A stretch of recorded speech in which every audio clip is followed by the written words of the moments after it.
Yes, in the last lecture, we were discussing about the kinetic energy, how we can calculate the kinetic energy of an object which is starting from the rest and attaining some velocity. That formula will be half mv square.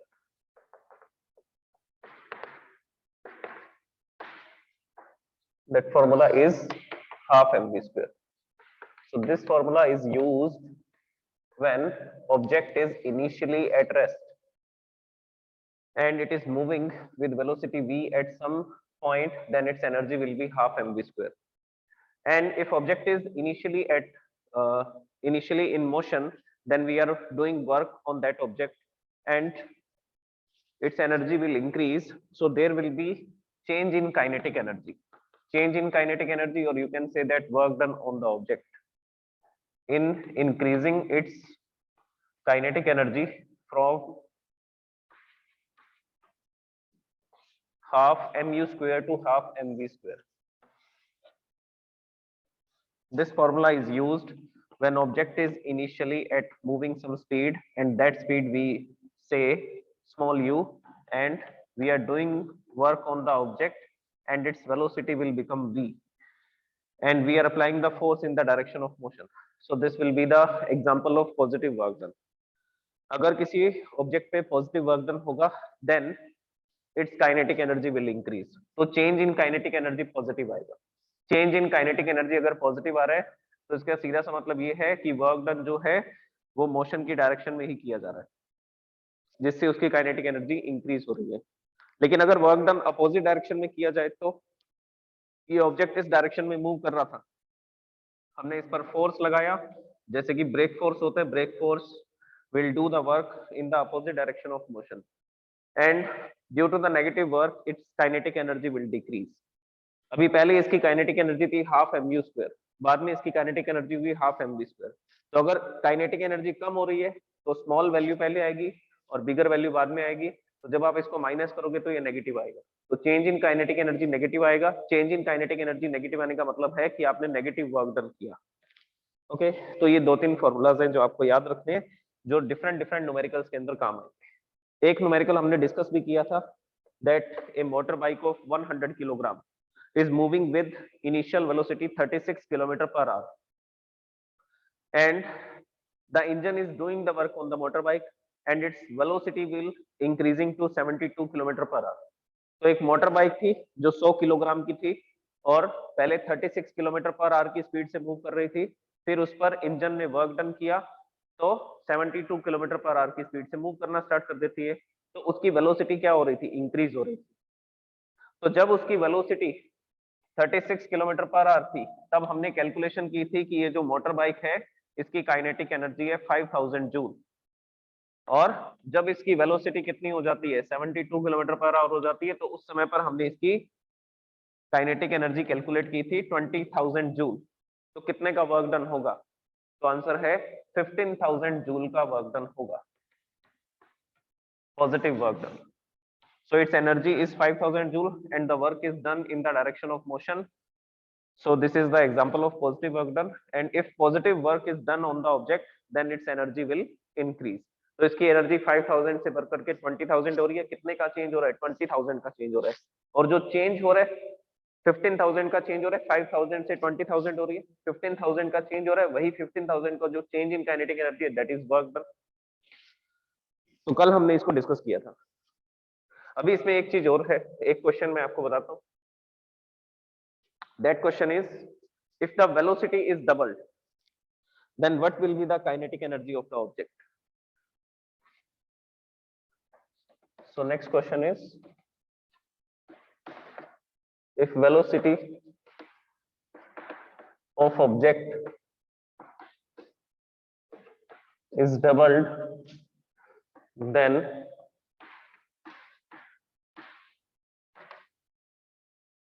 then find the kinetic energy. देखिए इस case में इसको solve कैसे करते हैं. सबसे पहली बात, इनिशियल केस में कुछ इसकी वेलोसिटी होगी, तो हम लोग इसमें केस फर्स्ट लिखते हैं जब उसकी वेलोसिटी v थी.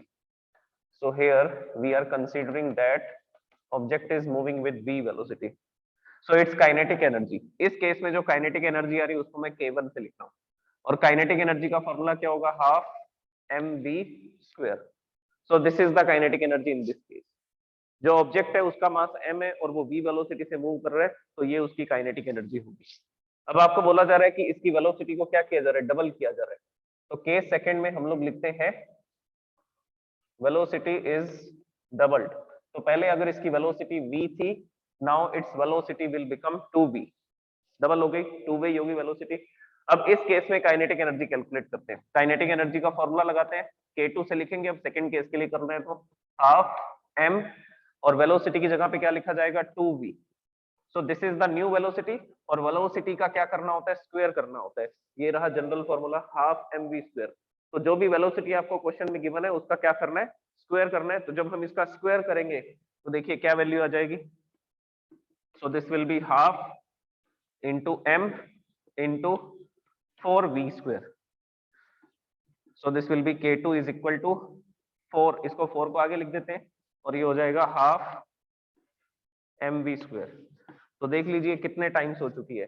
पहले इसकी काइनेटिक एनर्जी थी हाफ mv², अब इसकी काइनेटिक एनर्जी है 4 इंटू हाफ mv²। ये 4 को हमने आगे लिख दिया, हाफ mv² को एक साथ लिख दिया, और हाफ mv² की जगह पर क्या लिख सकते हैं, k1 लिख सकते हैं।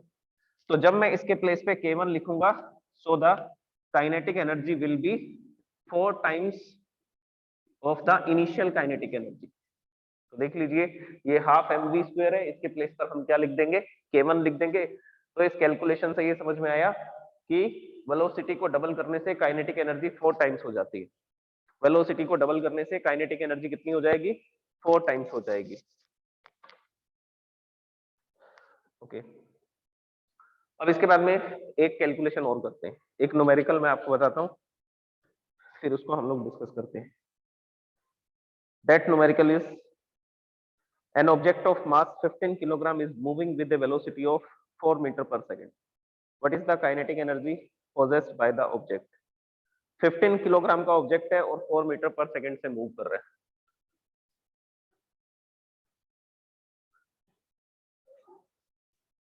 So the question is, an object of mass 15 kilogram is moving with velocity 4 meter per second. तो क्वेश्चन में आपको गिवन है, जो भी क्वेश्चन में बता रखा है वो मैं डायग्राम के थ्रू आपको एक्सप्लेन कर देता हूँ। आपको बता रखा है कि एक ऑब्जेक्ट है, इसका मास गिवन है, mass is 15 kilogram and this object is moving with velocity 4 metre per second. You have to calculate the kinetic energy. आपको इसकी काइनेटिक एनर्जी बतानी है, और काइनेटिक एनर्जी को लिखने का तरीका क्या होगा, नोट्स के अंदर ये जो काइनेटिक एनर्जी है वो किससे लिखी गई है, E, और इसके सबस्क्रिप्ट में K लिखा गया है। तो आप इसको K से लिखना चाहें तो K से भी लिख सकते हैं, नहीं तो इसको EK से भी लिखा जा सकता है। चलिए, हमने नोट्स में जो लिखा हुआ है, एनसीईआरटी बुक में जो लिखा हुआ है उसी के अकॉर्डिंग हम इस एनर्जी को लिखते हैं, एनर्जी, और इसके सबस्क्रिप्ट में लिखेंगे K, kinetic energy, and this is change in kinetic energy. तो आपको इस क्वेश्चन के अंदर कैलकुलेट करनी है kinetic energy. So you have to find kinetic energy of the object.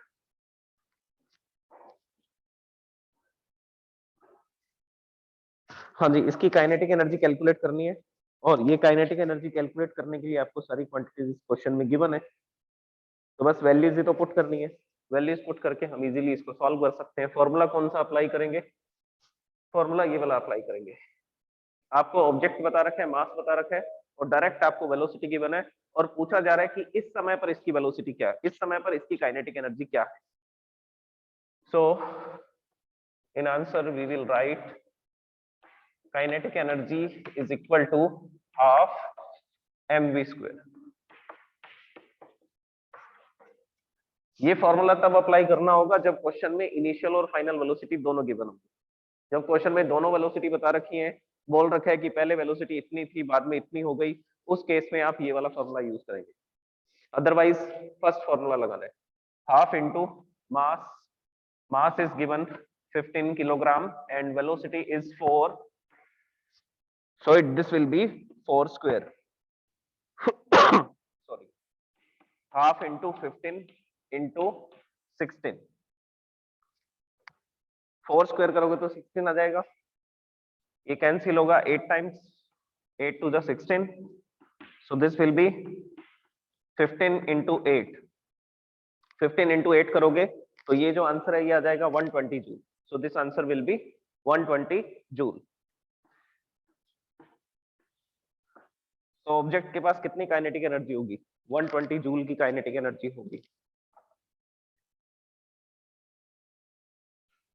तो ये जो ऑब्जेक्ट था जो 15 किलोग्राम का था और 4 मीटर पर सेकंड से मूव कर रहा था, it is having kinetic energy 120 joule, और 120 जूल की अगर इसके पास काइनेटिक एनर्जी है तो ये 120 जूल का वर्क डन कर सकता है। ये फोर्स लगा के डिस्प्लेसमेंट करेगा, जिस भी ऑब्जेक्ट के साथ कोलाइड करेगा उस ऑब्जेक्ट पे फोर्स लगाएगा और डिस्प्लेसमेंट करेगा, so it can do the work of 120 joule. तो 120 जूल की काइनेटिक एनर्जी का मतलब है कि ये 120 जूल का वर्क डन कर सकता है on collision.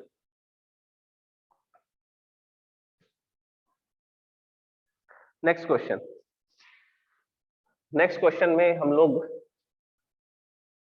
Negative work done का एग्जांपल लेते हैं कि जो ऑब्जेक्ट है वो पहले हाई वेलोसिटी से ट्रेवल करेगा, बाद में उसकी वेलोसिटी डिक्रीज हो जाएगी, और वो वेलोसिटी के डिक्रीज होने का रीजन क्या होगा, वेलोसिटी के डिक्रीज होने का रीजन होगा कि ब्रेक फोर्स अप्लाई किया जा रहा है, ब्रेक लगाई जा रही है। ओके, तो एक क्वेश्चन लिखता हूं मैं, a car of mass 2000 kilogram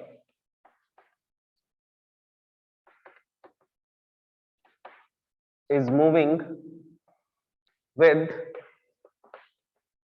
a velocity of 72 kilometer per hour.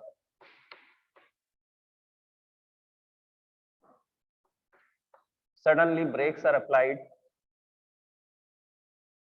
Suddenly driver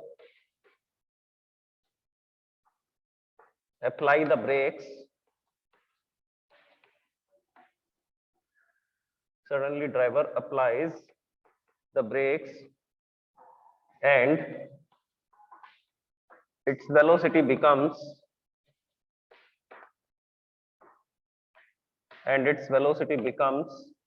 9 kilometer per hour.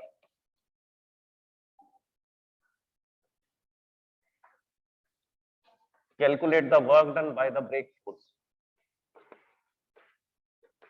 Calculate the work done by the brake force.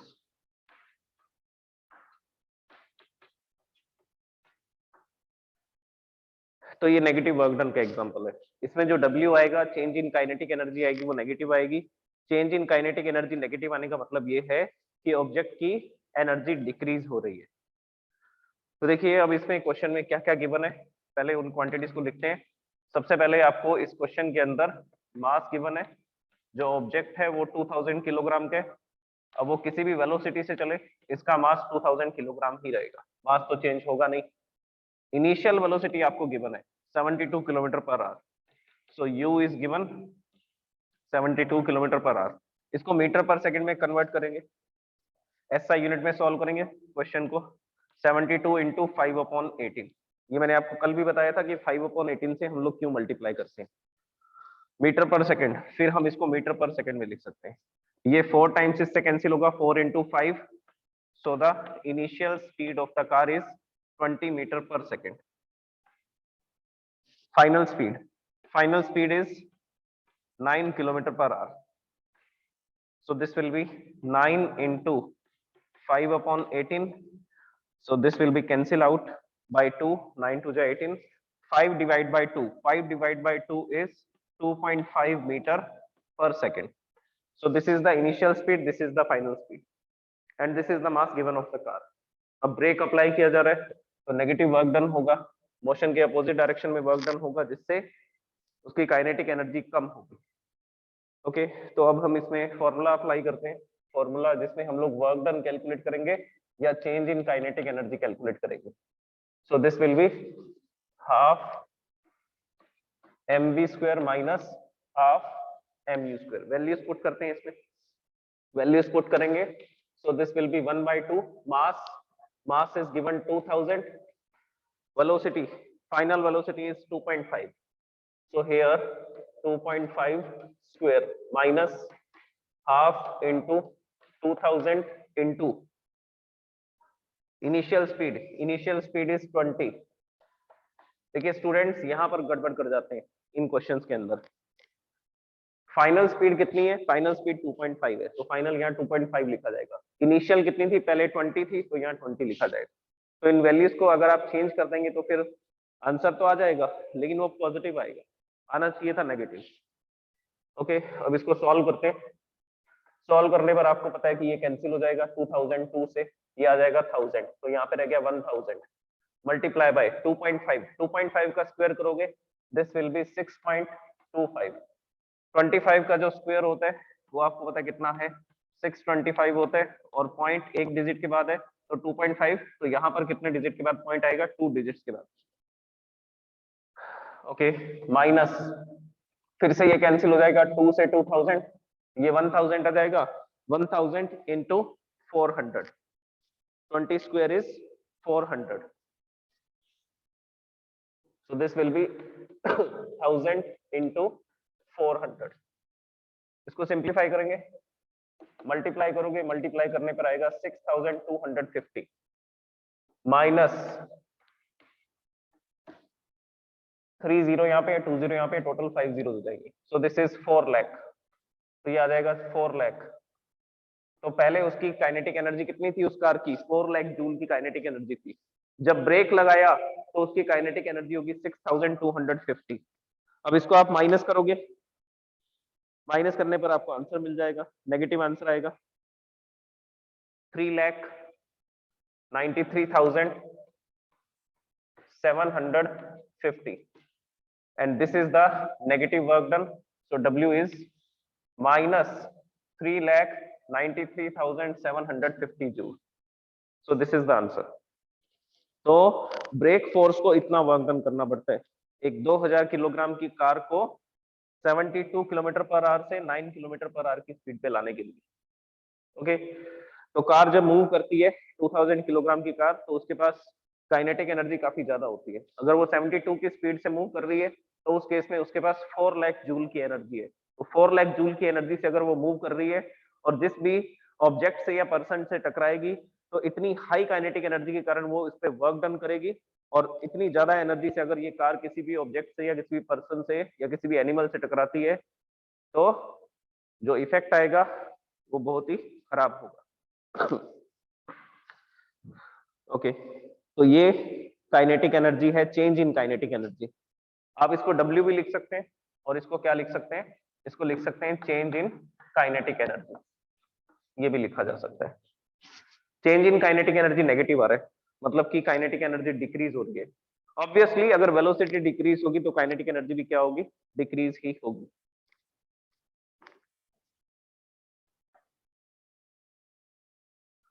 Okay, अब नेक्स्ट टॉपिक डिस्कस करते हैं।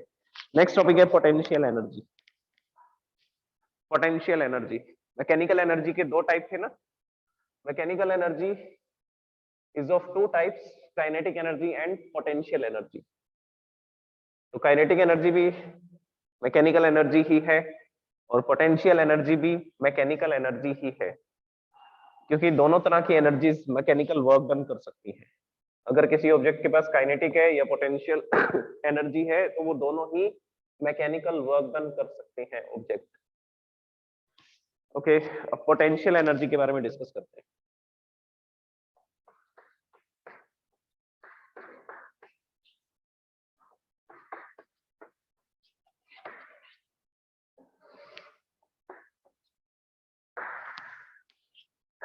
The energy possessed by object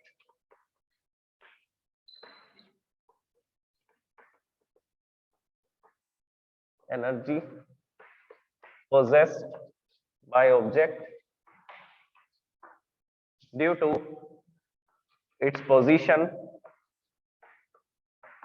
due to its position, configuration or shape,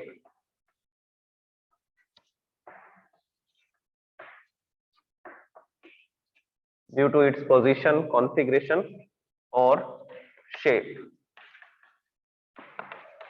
is called potential energy of the object.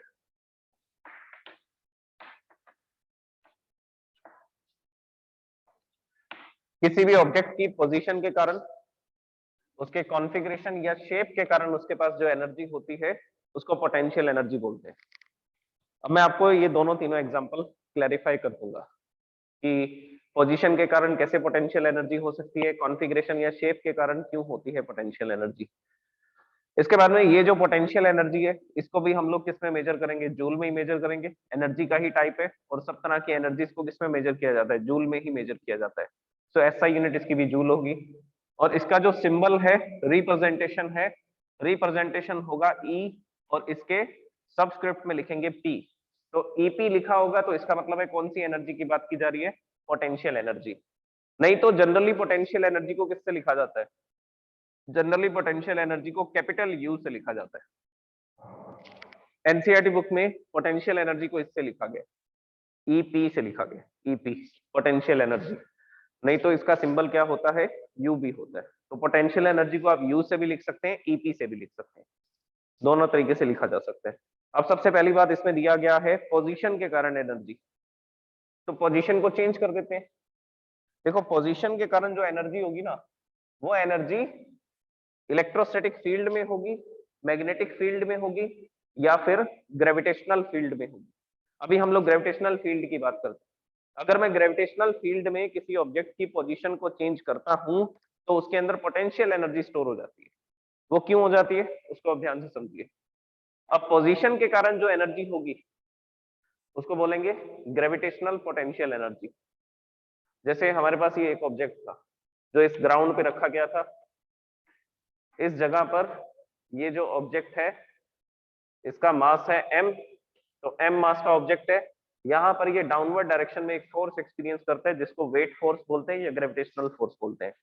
तो आप हम इसको F G से लिख देते हैं, ग्रेविटेशनल फोर्स, या इसको वेट से भी लिख सकते हैं। और ये कितना वेट फोर्स है, mg। तो ये ऑब्जेक्ट नीचे की तरफ mg फोर्स एक्सपीरियंस कर रहा है जब हमने इसको ग्राउंड पे रखा हुआ है। अब मैं इसकी पोजीशन को चेंज करना चाहता हूँ। पोजीशन को चेंज करने के लिए मुझे इसके ऊपर वर्क डन करना पड़ेगा। अगर इसकी पोजीशन चेंज करने के लिए मुझे इस पे वर्क डन करना पड़ेगा तो वही वर्क डन इसमें स्टोर हो जाएगा एज ए पोटेंशियल एनर्जी, वही वर्क डन इसमें स्टोर हो जाएगा एज पोटेंशियल एनर्जी। तो यहाँ पर ये जो ऑब्जेक्ट है ये इस जगह पर है और ग्रेविटेशनल फोर्स का एक्सपीरियंस कर रहा है डाउनवर्ड डायरेक्शन में, वो फोर्स है mg।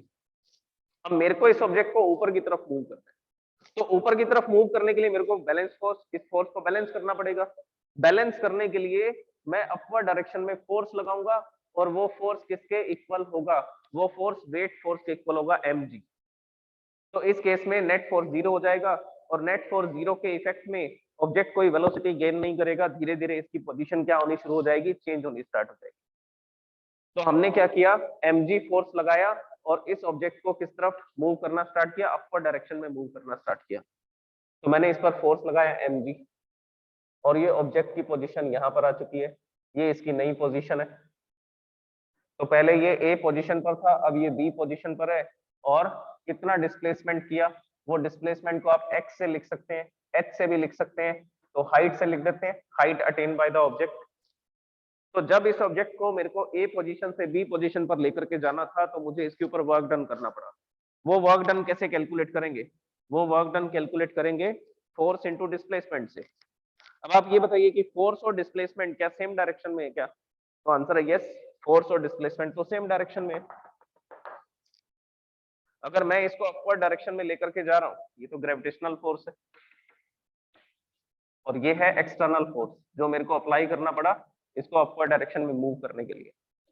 सो वर्क डन कैलकुलेट करते हैं। वर्क डन कैलकुलेट करने के लिए फॉर्मूला अप्लाई करते हैं, force into displacement cos theta.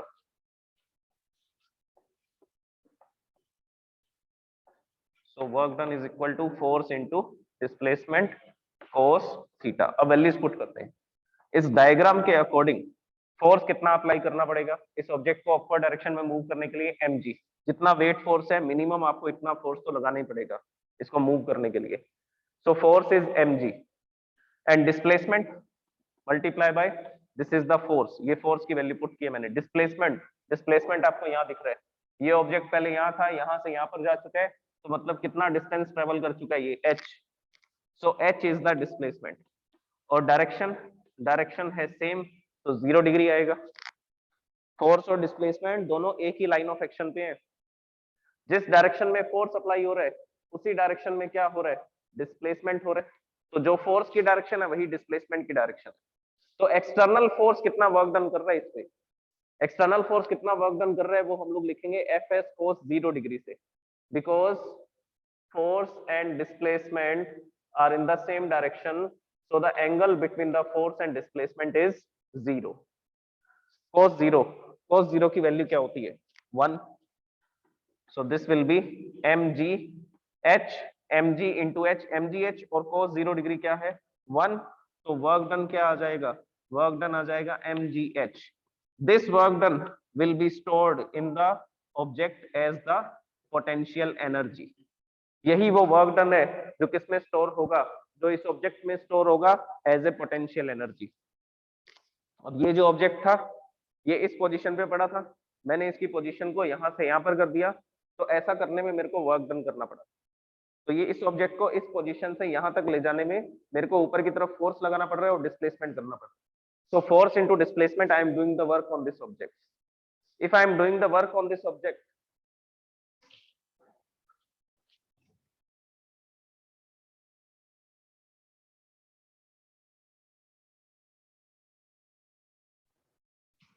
Okay तो ये जो वर्क डन करना पड़ेगा इस ऑब्जेक्ट की पोजीशन को चेंज करने में, वो इसमें स्टोर हो जाएगा एज ए पोटेंशियल एनर्जी।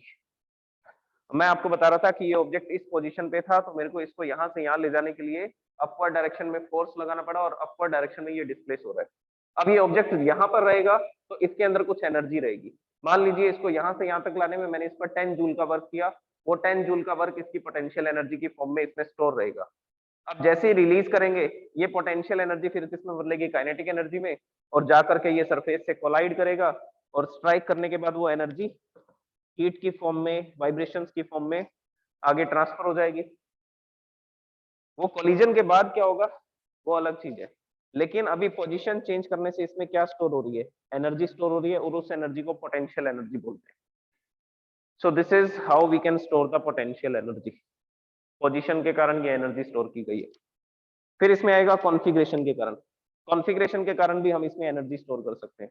अब जैसे मान लीजिए एक एग्जांपल ले लेते हैं।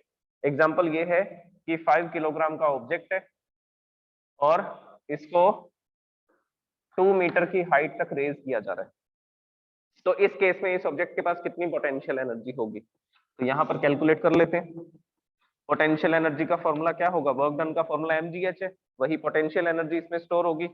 मास दे रखा है 5 किलोग्राम, g की वैल्यू 10 ले लेते हैं, 9.8 भी लिख सकते हैं।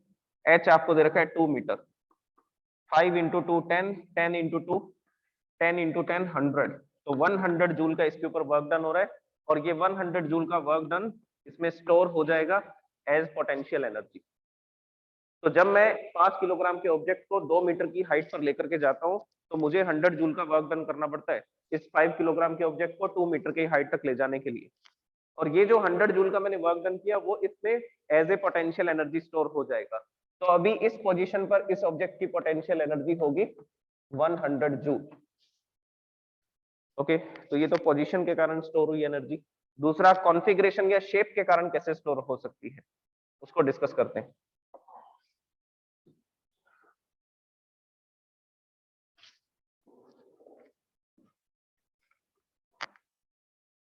ओके अभी 1-2 मिनट ही बचे हैं क्लास ऑफ होने में, तो हम लोग कल डिस्कस करेंगे इस पूरे टॉपिक को दोबारा से। पोटेंशियल एनर्जी पोजीशन के कारण मैंने बता दी है, फिर से एक्सप्लेन कर दूंगा। कॉन्फ़िगरेशन और शेप का एक्सप्लेन करना है अभी।